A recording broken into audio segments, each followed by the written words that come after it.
This episode is brought to you by Optimizers, a virtual assistant agency with a highly skilled team of VAs from the Philippines that's been helping me delegate, save time, and focus on the big picture. As a business owner and podcaster, if you're anything like me, trying to do everything yourself, it's time to delegate and do what you do best. If you need support with admin, operations, or back-end work today, click the link in the show notes to book a free call with Optimizers and use my referral code Crystal. Thanks, Optimizers. Here we go. Welcome to the Filipina on the Rise podcast, where I spotlight Filipino women doing big things and making an impact.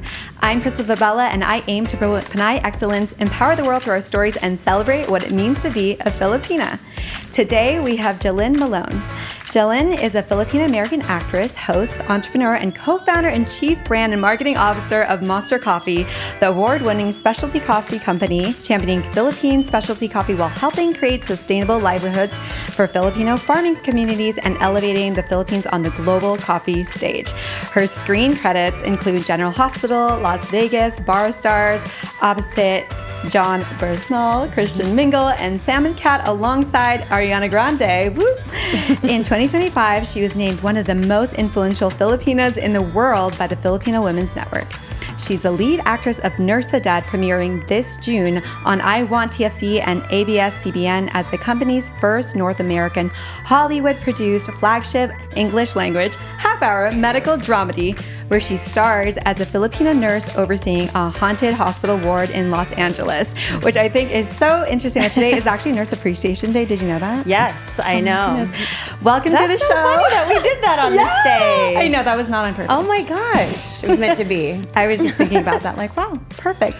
Welcome to the podcast, Jelynn. It is so great to finally have you on. I know. We haven't seen each other for a while, and I'm so honored you invited me. Oh, we're honored too. So just so y'all know, Jelynn was one of our very first panelists at a San Diego event that we had here 3 years ago. Yeah. It was such a big turnout, but the energy that you brought to that room, it showed me that, yes, she's a successful leader. You've accomplished so much things, but what I really felt from you was that you were personable and that you were just really passionate about this community and like helping others who are building a business, who are just starting off. I really felt that from you. And I want to say thank you because you came through for me for Filipino on the Rise at a very important time, which was our crowdfund. And just that phone call was really powerful. She really guided me on certain things. And I just want to give you your flowers for all of that. You're so sweet. Yeah. Thank you. And I'm happy to do that for you and anyone else. Thank you. Y'all heard it. Okay.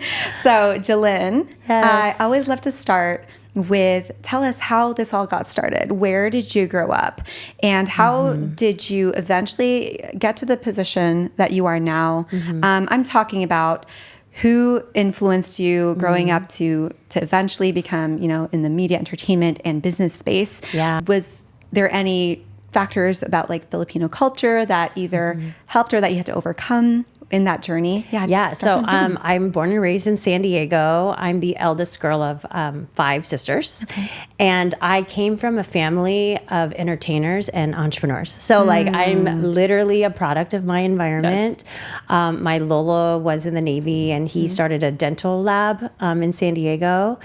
And so I watched him just work so hard to build something for himself. He was one of the co-founders of the Filipino-American Chamber of Commerce of San Diego back in I want to say the 60s or the 70s or something, because he wanted Filipino business owners to come together and feel empowered to start businesses and to support each other's businesses. And that's what I was exposed to. I'd go to his meetings. So I was very blessed with that. And then my Lola, she is a community leader. She really advocated for the arts and culture of the Philippines. So I was my entire family was a part of an organization in San Diego called Samahan Philippine Dance Company. Okay. So all of us either danced Philippine folk dancing or played Philippine instruments or did both. And so I grew up with the arts and the culture. And she was like, look, if we don't continue to cultivate the arts and culture of the Philippines, as generations start to pass away, it'll just die out. And kids just won't Filipino-Americans just like won't know or identify, be able to identify with their culture. So that was on that front. And then my mom's younger sister was the lead in Miss Saigon, the Broadway musical. That's right. One of my sisters played Tam in the show too, in the first national tour. So like that was actually a pivotal moment for me. I don't think I ever thought of myself in entertainment actually, but when I watched my Tita Missy in Miss Saigon in LA at the Amundsen Theater, I remember seeing like all Filipino leads. And I was like, wait a minute, like a Filipino or an Asian can play the lead role in something? Because actually growing up in the neighborhood I grew up in San Diego, there were no Filipinos and actually no Asians in my neighborhood. Yeah, it was predominantly Caucasian. Mm-hmm. I actually dealt with a lot of racism and like, yeah, it was crazy. Like I didn't even want to be Filipino when I was a kid. Like I was like, I just want to be white and blonde and like fit in and not be this like outsider because I didn't even have anyone. I realized later, I was like, I didn't have anyone in the media that I could identify with that was aspiring and inspiring and, you know, a positive role model. And so out of high school, like I had decided, like everyone was figuring out like, what am I going to do when I grow up and what's my major going to be? And I was like, I feel a calling to be in the media because I recognize the power of media, but like we are lacking Filipino representation in media and positive role models in media, just period. So I was like, I feel like that's what I'm supposed to do. So I started my journey off that way as a dancer first. I was a professional dancer in Hollywood, like right out of high school. And auditioning for like Janet Jackson and Britney Spears and Christina Aguilera and Destiny's Child because like Beyonce hadn't even like broken out on her own yet. But then I was like, I can't make my impact doing this, even though I love it so much. So I started acting and hosting and kind of getting myself in the media that way. So that's how that whole thing happened. Entertainment, check. Okay. Entertainment box, that was that.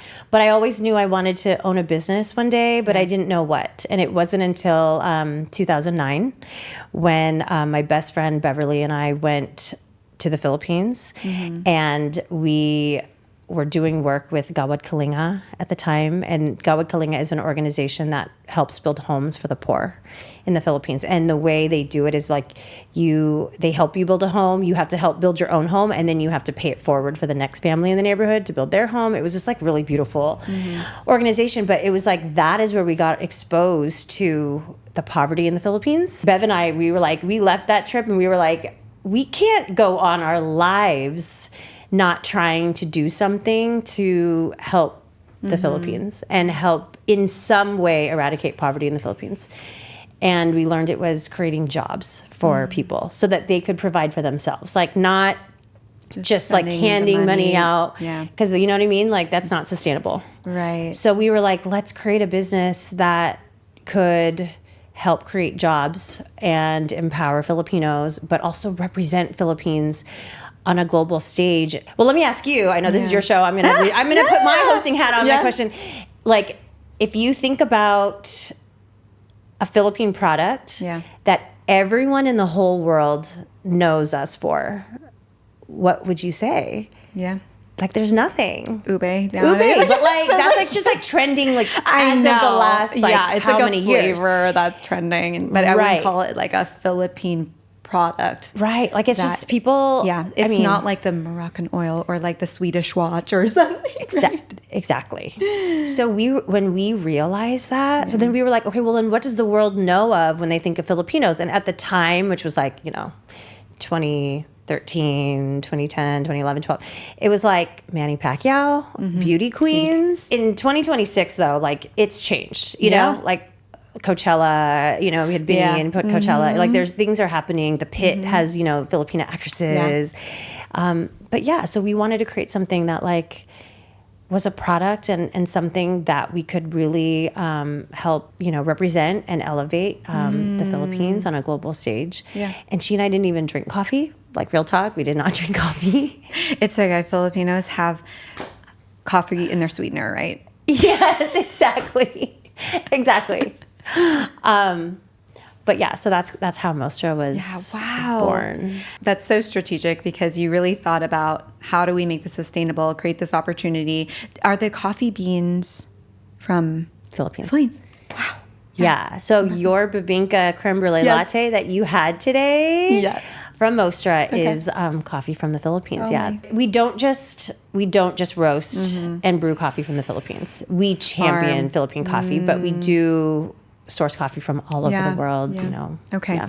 So this is all super impressive. And by the way, there's so many parts of your story that resonate. And like the part with like there's not enough representation and I don't see my people that look like me. So that's also a big reason why this podcast got started. Like can we spotlight Filipino women in different industries?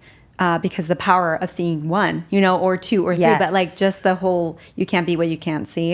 Yes. And from a young age, you felt that and knew that was like your calling almost to be that face. Of course, there's entertainment. I think that is an area that a lot of Filipinos like tend to know representation through, like musicians and actors. And now with like entrepreneurship and business building, I mean, that is still, I would say, a very underrepresented space for sure in terms of like leaders and people who've really succeeded. I mean, y'all won Coffee Roaster of the Year, and this is a very competitive space, like specialty coffee. You did not choose like there's no one else here, so we'll be, you know. I'm just like really acknowledging the fact that this is a competitive space, but take us back to when you and Bev decided to pursue a coffee business. How did you even map that out? So Bev and I, we were thinking of, while we were exploring, trying to figure out what the product was going to be. Like at one point there was like a lumpia company. Like I was like trying to explore. And then, what was the situation? We were offered an opportunity to open up a cafe bakery in Bev's husband's medical building that he was running. And when we were there, we were like, okay, cool. And then we had to figure out what coffee we were going to serve with the pastries in this cafe. And when doing the research on the coffee, because like she and I didn't drink coffee, we were like, hold on, like we're gonna have to find somebody who roasts coffee. We have to find someone who roasts coffee. Then we were like, wait, does the Philippines have coffee? And then we Googled it, literally just Googled it, and it was like the Philippines grew specialty coffee. Yeah. But it was this unknown origin. Is it Baraka? No. Oh, okay. So that's actually not technically specialty coffee. Oh. Yeah. I know. I'm learning something new. But it's still great coffee. Yeah. It's still great coffee. What defines specialty? So specialty is like the varietal. It's like there's a delicateness to the entire process. It's Arabica coffee. Got it. Barako is Liberica. So it's just a different varietal. So like specialty coffee like only grows at like a certain altitude, and it just, you know, and like the bean itself is just like delicate. So that's why like when you drink specialty coffee, like it's like smoother. It just doesn't leave aftertaste that like a lot of like other coffee companies.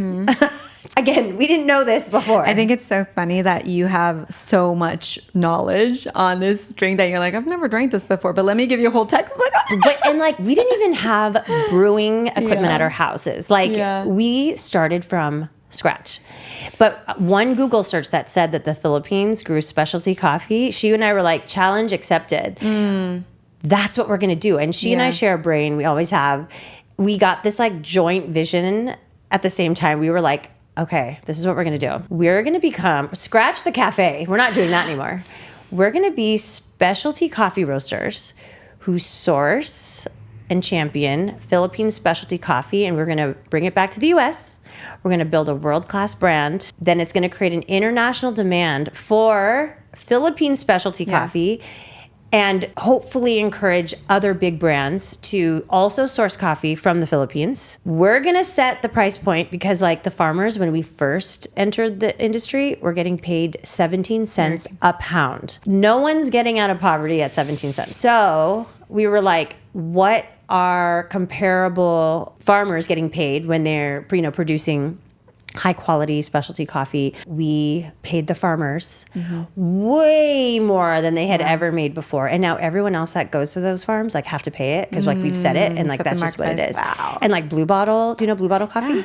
Like they came to us and they were like, what's this Philippine specialty coffee? They came to Mostra, the one you went to today. Yeah. Of course. And we introduced it to them. We gave them our farmer information. And now, like, Blue Bottle has done multiple Philippine coffee releases with our farmers, paying them what we pay and what the market should be paying Philippine farmers. And people were like, why did you give them your farmer info? We were like, this is why we did it. This like, is our, we didn't do it to our whole hoard purpose. it. Yes. It's like, we want everyone to do it because the more that people do it, the more money gets into the Philippines. Now farmers can like actually have a career in this industry. I'm so inspired by that because it was at the beginning that you two were very clear on your bigger why. Yes. Like your biggest why instead of like, let's open up a cafe, which there's nothing wrong with that. But really thinking big, like what is the impact that we want to have? What's the legacy? Exactly. What do we actually want to represent here? And so that in turn made sure you weren't just gatekeeping or hoarding, but doing the very thing that most people would see as like your competitors. You're like, no, we're doing something bigger here. This is how you get the name out. Yes. And you know, just for everybody out there, like who's thinking about a business, who's trying to figure out what to do, that bigger why really needs to be defined, clear, aligned with whoever you're working with, like to the depths of your soul and your guiding light. Because during the pandemic, when everyone was shutting down, I mean, it's scary times, okay? Yeah. Like I'm talking like, you know, everything shut down March 13th. It's like March 20th and we're like, everyone's doors are shut. And because we're scared, our employees are scared, everybody's scared. We were like, we're going to close down too. Like that's what we thought. Yeah. But our other partner, Sam, Bev's husband, he was like, hold on, you guys, let's take a step back. Like if we close our doors for the pandemic, how does that impact like our mission and everyone else that's in the affected in the line? And he was like, the farmers are the ones that suffer. So because our why was so clear and defined, that's how we decided that we were going to stay open and just keep everyone as safe as possible in the process. Yeah. But anyway, you said something and it made me think that like, no, absolutely, just how the why like is so important. And this was 2013 that you all started, right? Did it pivot a lot since then? Or like what things changed and what things definitely stayed the same? Well, what stayed the same, and this is going to sound crazy, because like people say don't do business with friends and family. I mean, we've got like spouses and besties and all kinds of things going on. What stayed the same is our relationship. Like surprisingly, like because we're so aligned on our why and because we're the same exact types of people, that's the same. What's different is everything else. The world, the economy, the people, the customers. Well, we started in a garage and got a 1 pound roaster, YouTubed like how to do everything. So we were just, it was very small. But fast forward. Oh no, what were you going to say? No, I'm so curious because I have a like now business partner and a team, and again, this is like so important that there is that alignment and on why, and that's what we have to start with, and always refining too. I feel like we're constantly like getting crisper and crisper on things. What are the ingredients of a positive, long-term, sustainable working relationship? Trust is everything. Like I did not really fully understand that until we've continued on this journey. Trust is everything because what ends up happening is when shit hits the fan and people are having to make decisions, you have to trust that everyone is making the decision for the good of everyone and it isn't some weird, sketchy, manipulative motive. That, but like really being the same kind of person. Like, you know, people are like, oh, when you get married, like, you know, you should date and you should like really know who this person is and make sure that your values are aligned. Like I'm telling you, it is exactly the same for business because like shit hits the fan. And it's like, how are we handling it? Like when shit hits the fan for my partners and I, this is no exaggeration or lie, but like nobody freaks out. And I'm telling you, like, we've had some freak out worthy situations. But like no one is freaking out on each other. No one is questioning like, did you trying to point fingers? No. It's like panic. everyone trusts. Everyone had the best intentions. Yeah. And like even when I had to do the show, that we'll talk about later. Yeah. But when I had to do this show, like I had to be gone for like 8 weeks. Wow. Everyone just has everyone's best interest at heart. Yeah. How do we make this all work and support each other and not, I don't know. No, totally. I mean, 13 years of being in business and working together, obviously it is built on that trust. And you're reminding me that something that I've even learned through trial and error. And now I understand now that maybe, the team is acting that way because the leaders are representing trust and representing not freaking out. And that is true. That culture does trickle from the top down. And so I've just learned that it's so important to set the example. And everybody mirrors how you work. Have you noticed that? Yes, it is true. And I mean, you just have to build culture. Like culture is everything. And that's a huge thing for us. Just when we don't hire people for experience. We hire people for character. So we're like, we can teach anybody to make coffee. We can teach anyone, you know what I mean? Like we are... Let's take a quick break to talk about the partners helping us make this podcast happen, Optimizers, a talent agency that connects businesses with highly skilled Filipino remote professionals who help entrepreneurs delegate smarter, reclaim time, and keep focus on what truly drives growth. I'm personally working with them. I've been so impressed with who I'm working with, so I can attest to them. As an entrepreneur, podcaster, and multi-business owner, if you're anything like me, you've probably tried to do everything yourself until you realize real progress doesn't come from doing more. It comes from building the right partnerships. Optimizers matches you with remote talent who are carefully vetted, continuously trained, and aligned with your goals, so you get proactive contributors who elevate your business operations and help you scale with confidence. If you're like, I want this, I'm going to put you on a complimentary call. Whether you're launching a new project or need support to keep your momentum, click the link in the show notes to book a free call with Optimizers and use my referral code Crystal to get started. Thanks, Optimizers. Okay, back to the episode. Yeah, you got to be a good person. Wow. Period. Might get your little best practices on that later after the show. Okay, I have 2 more questions on Mostra, then I want to move on to the show. Yeah. One is, tell me about Coffee Roaster of the Year, which is 2020. What was that process? I'm sure it was like competitive. Did you all? Competitive. Yeah, like how did you win? So for us, Roaster of the Year is like the Oscars for coffee because it's an international award, and I mean there's hundreds of thousands of coffee roasters out there.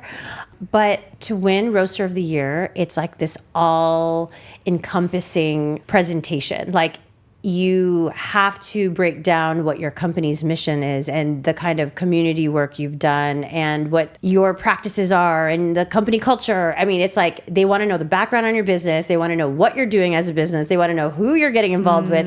And then after all of that is done, then you have to send in samples of coffee to professional coffee graders all over the country. Such a cool job.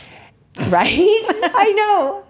And they blind taste test coffee and then they grade the coffee and just whoever has the highest score. So the best flavor truly does win. Truly. I would love to watch that event. Like, was it a spectator event? No, they literally send the samples all over the country.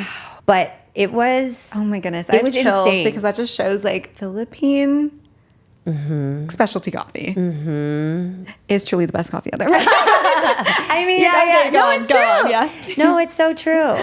But yeah, that's how that happened. And then 2 years after that, our former head roaster competed in the U.S. Coffee Roasting Championships. There's a roasting competition also, which is a live event. And he competed and won first place. Wow. Yeah. Then he went to Worlds in Milan and placed 11th place in the world, which is like for the U.S. And that's the highest the U.S. has ever placed. I feel like this is like the Olympics, but it's like coffee. Literally, coffee Olympics. Gold medalist for the Philippines. That's incredible. How did it feel to win, like to find out that you won? Oh my gosh. The amount of crying for days was insane. And honestly, until someone asks me, I forget. And then when I remember, I get like excited again. I'm like, oh my God, how did we win that? No, it's really cool. And I love that it isn't just coffee. It's like, who are you guys? What are you doing? What are your Like, values? What do are you your stand values? What are your, for? yeah. Obviously, the coffee was quality and the team and the business. But what do you also feel like was like an unseen success factor that people don't usually countervalue? In that award? Yeah, because it was very holistic, right? Yeah, for sure. I would say because we weren't coffee people first, I think we have never followed the coffee trajectory for people that have coffee companies. Okay. Like we made our own path. Like I do an event, I shouldn't say I do. I used to do an event called Mostra, and it is a huge music festival, food, beer, cocktails, coffee, of course. And I've had my last one, I had the Black Eyed Peas perform because I partnered with Apple Diab. And then I had Arnel Pineda, the lead singer of Journey, come and perform. I mean, it was just this like... When was this and how did I miss it? It was here in San Diego. When? I did one in 2022. Okay. So we did it every year. That was like our 10th one. Got it. But we would highlight like our collaborations. We collaborate with... We're probably the biggest collaborator with craft breweries in the country. That I don't know if you know that like breweries put coffee in beer. Do you know that? No, didn't. Like coffee stouts and coffee porters. Yeah, that's right. I didn't know that there was an actual like coffee. The beans were There is. Yeah. And so we've collaborated with like thousands of breweries and across there's the so many country. here. Oh, yeah. So we would highlight the collaborations at these Mostra Land events, and then I just kept like upping the production, and so then like the last one was I partnered with Apple Diab, and then we did it at Broadway Pier here in San Diego. Yeah. I mean, there were thousands of people. It was such a moment. Yeah, that's just showing it's more than just the cup. Yeah. It's what is the world that we're creating around this. Exactly. There's this creativity around how to even like market, and then involving so many different partners and bodies, and I would say that's probably what took you like beyond just like a brand, think so, you know? because I think that like people that are in coffee like are watching coffee companies doing what they do, and they're like, I want to model that and do that. We did that, but like we're not just coffee people. Like I have an entertainment background, so like I'm finding like the unique ways also use to like all your different traits and talents and networks. And because So I'm good. trying to like create an entire market for an origin of coffee that literally doesn't exist. Yeah. Like I had to be able to like use, collaborate, partner with So you have to anyone. do something different if you're going to be different. Yeah. Right?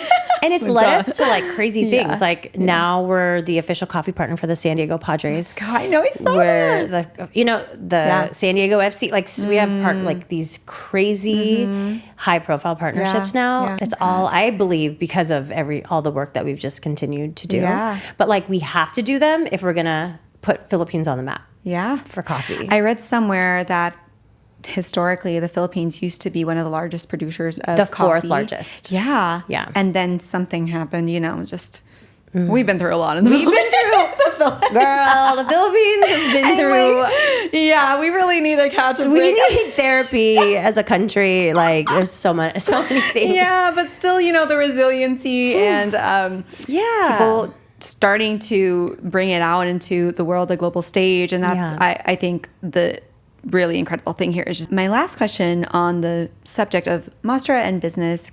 Can you go back to one of tougher trials that you've had as a business owner, leader, or individual, an obstacle that you and your partner faced, and how did you overcome that? Well, we're going through it right now. I would say the economy has been extremely harsh on business owners. Just the political climate, the tariffs, raising of prices everywhere with our current administration and everything that's happening is really hurting business owners. And it's just making it harder and harder for people to grow their businesses. So like we've just been having to navigate right now, like how to continue to maintain a certain quality. Like we refuse to pay the farmers less. Like we could, just when the tariffs were happening, like some of these farmers from across the world, not just the Philippines, but other places, like, they were like, we're not going to sell to you anymore. And it was like impacting what we could, supply chain and like what we could even offer. I mean, it was just like messing up all kinds of things. So it's just like right now, it's really hard. And I feel like every day. I think everyone's feeling it too. Everyone's feeling it.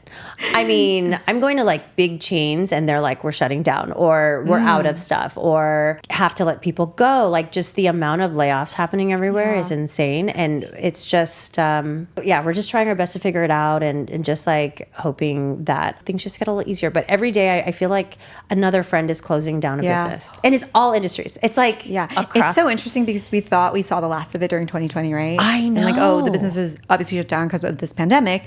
But now there's not like this disease going, maybe it's a different economic disease. An economic disease. Yeah, exactly. Oh man, I don't mean to laugh about that. No, but like, it really but it's is like taking out people. It's taking out people. And I say that not to be all like wah wah, but to people who are feeling it and may feel like they're the only ones going through it. You're not the only one. No. Everyone's trying to pivot and like survive. And this is where the time, I don't know if you feel this, but I tell this to like my team and business partner all the time. This is where you see who the real tough cookies are. Like, because the industries clear out, right? Yes. It's like who will prevail after all of this is crashing down on everybody. It's so true. Yeah. And you know what? In a weird way, sometimes things happen for a reason. And then you're like, when you're like the last one standing, you're like, all right, we're still in this thing. We're still here. Let's go. You can't get rid of it. Yes. Yeah. Yes. Yeah. And I mean, like, just to even see your multiple locations all over. Yes. People in there, it's thriving. Yes. There was like businesses,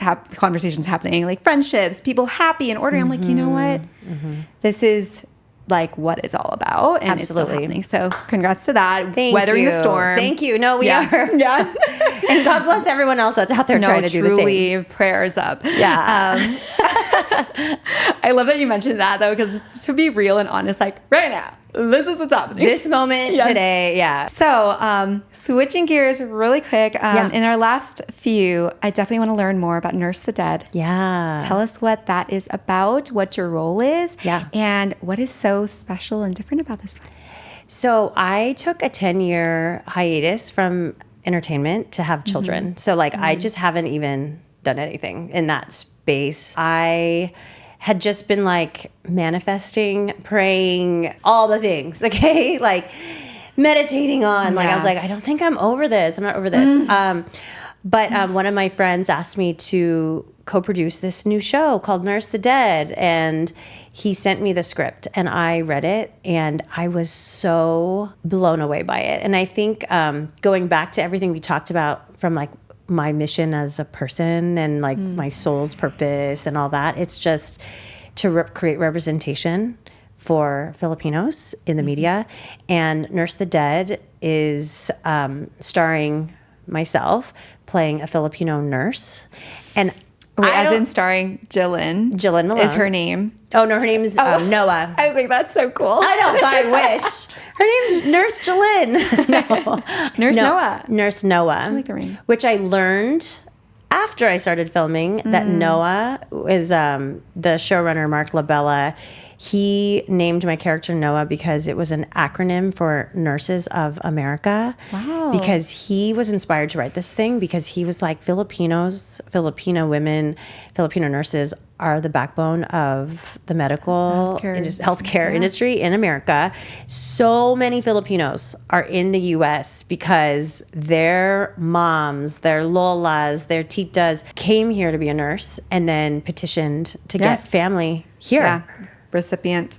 Exactly. So am I. You know what I mean? Like it's just like culturally, like just when you think about Filipinos, you do think of nursing. Yeah. And when I saw that, I was like, oh my gosh, like if there was a way for me to represent like a group of people, it would be playing a nurse. But beyond that, just the story was just so beautiful and inspiring. And so it's a half-hour workplace dramedy. So it's a drama and comedy. It's I Want TFC, ABS-CBN's very first English language show produced in Hollywood. I've only known ABS-CBN shows to be in Tagalog, and I sadly don't speak Tagalog. Do you speak Tagalog? Konti lang. Okay. Yeah. That's the, I know those are one of the 10 words I know. And Marunong ako when I'm in the Philippines, and then I get laughed at there. But it's okay. No, they're like, no, not exactly that. But yeah, so it's just so special because of that. And I think that it's just a really unique opportunity to play a Filipino lead. And, you know, with all of my roles, like I have like journals from when I was like when I was from 18 all the way, you know, to now, where I was just like, my goal is to play a lead role as a Filipino. I am Filipino, but I look like Korean and Japanese and Chinese, like all the things about Filipino. Oh, it's the ethnically ambiguous thing. Yes. And so I never got cast. Well, I never got cast as Filipino, but they also never wrote Filipino characters. Yeah, that's true. So I just never had the chance to do it. And like to have this opportunity to like play Filipino and a nurse was really cool. And also, sidebar, I have my family calls me a witch because they're like, you're psychic. Like you have your third eye's open. Like this is like an ongoing inside joke with like friends and family of mine. Because like people who've passed will like visit me in my dreams and tell me things that I would never know that I have to like tell somebody. And then I'll tell them and they're like, how do you know?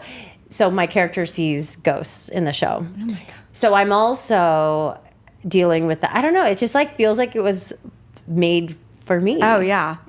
I mean, that's why I was like, her name is Jelynn. Must be because it sounds like no, but honestly, I have chills hearing that because this is the first English show for this channel. Yeah. And it's Filipino-American set, right? Yeah. And you are playing a character that a majority of, I would say a majority professionally of Filipino-Americans here are. And that must, what a baton to like carry. Okay, you gave me chills all the way down my legs. Like just you saying that. 'Cause I was like, oh my God, yes. What does that mean for you? It means everything. I mean, I just want our people to feel seen in a positive light. Like I just do. And I want them to feel honored. I mean, nursing, I've always, since I had my first baby, I was like, nurses are angels on earth. Like I didn't really, because I'd never had any, thank God, any reasons to be under medical care. And so I didn't know, but like experiencing what nurses actually do, and like thinking of like our aunties like at older ages still like doing that kind of like physical labor, and then they're the ones on the bed at the bedside, and so Mark Labella wrote this because during the pandemic 30% of the nurses who died during the pandemic were Filipino in the United States, because Filipinos were the ones that kept showing up to work when everyone else was like, I'm out, I quit. They just kept caring for those COVID patients. Yeah. And so he was like, we need to honor Filipino nurses once and for all. And it was like really special. It's just so special. And again, like I get to be Filipino. Yeah. You Filipino get to be nuances. But then the cast is diverse. Like it's, I would say like maybe 60-40, like 60 Filipino and then 40% non. Everything else. Yeah. What do you hope a Filipino watching this show takes away and walks away with? And what do you hope like anyone who's like non-Filipino who watches this also, takes away? So I think I'll start with what I hope everybody feels. I think, so the show focuses on grief. And that's a lot of the drama of the show. And they've actually mapped it out for 5 seasons for every stage of grief. And this particular season focuses on denial. And I think that for anyone who's ever lost somebody, there's a lot that the show covers, and I hope helps you heal any loss and grief that you are going through or have been going through. There's that. And then I just think for Filipinos watching the show, I just think so many of us have Filipino relatives that are nurses. Yeah. And maybe we haven't taken the time. Have friends. Cousins. Exactly. Like one of my best friends is a nurse. Yeah. And if you're not a nurse because you are an entrepreneur and an actor and a host and whatever, like you're not really taking a host, right? You're not really like taking the time to even recognize or realize or appreciate like the gravity of weight that nurses carry. They spend the majority of their time with the patients. Like the doctor, like it's like the nurse, and then the doctor comes in for like a second, then they're out, then it's back to the nurse for the rest of the time. It's insane. It's just such, and I just think like people have also asked me like, what's Filipino superpower? And I've always believed it's love and care. Caretaking, yes. Yeah. Which is why everyone loves a Filipino nurse. They're like, you know, Filipinos are so loving and welcoming. And I think it just translates really well in that industry. Profession, in that profession. And I just hope there's like that little bit of like appreciation. I for myself, like I have family that petitioned my dad and all of his siblings to come here, and it was because she was a nurse. And it wasn't until the show that I like dug into the story and realized the gravity. Like I wouldn't be here without her. I would not have been here. You know, and then they leave their families in the Philippines for sometimes a lifetime. Yeah. Thank you for sharing that. You know, it's so interesting. Nothing is a coincidence, right? That today is the day of like nurse appreciation. Crazy. I got chills again. This. No, today's the day. My Lola's actually leaving back to the Philippines today. She's been here for 2 months on medical treatment, but she was the first one that opened the door for all of us here as a nurse. No way. Yeah. And so with you just even saying this, I'm like, wow, what a way to honor, you know, like those generations back and that legacy that they created, just like opening this door for all of us through nursing. So. And our whole life as Americans.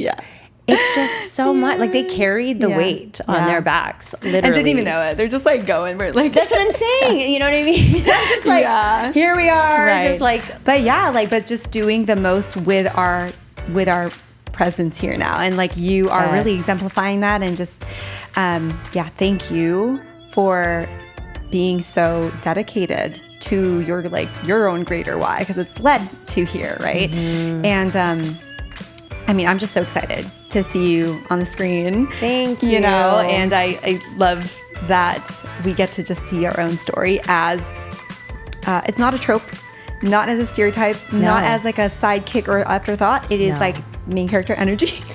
Literally. And which you're giving. So you're so sweet. Thank you. Yeah. Like we should have a watch party or something, but we should. Oh my God. That would be so fun. Well, and you know what I also hope is that like little girls out there and boys, you know, that like look like me feel seen. Like that's just me healing my own like inner childhood trauma and void and identity crisis, you know? And then I hope that it opens up doors for like more writers, Filipino or not, to like write more roles for Filipinos, like to show them that like we could be main character energy. Yes. All right, Jelynn, is there one last message or a line that you want to have for our listeners? If you are thinking about what you want to do, I truly and fully believe that you should chase your absolute wildest dream. I believe that if you choose that path, that you will find true happiness and fulfillment in your life. And, you know, that soul fulfilling feeling that I can say that I have is because I chose to do that. Despite challenges or being scared, I say just go for your wildest dreams. Amazing. And I'm going to add on there your wildest why. Like, know your wildest why. That's what it came up to me, because you always had your wildest why. So, wow. So inspirational. Thank you, Jelynn. How do we follow along? What are we looking out for? Well, follow me at Jelynn Malone on Instagram. That's JELYNN MALONE. Nurse the Dead at Mostra Coffee, MOSTRA. COFFE. Yes. Yeah. All right. All of that. Well, thank you for being on the show. Thank you. Cheers. So glad we could finally do this.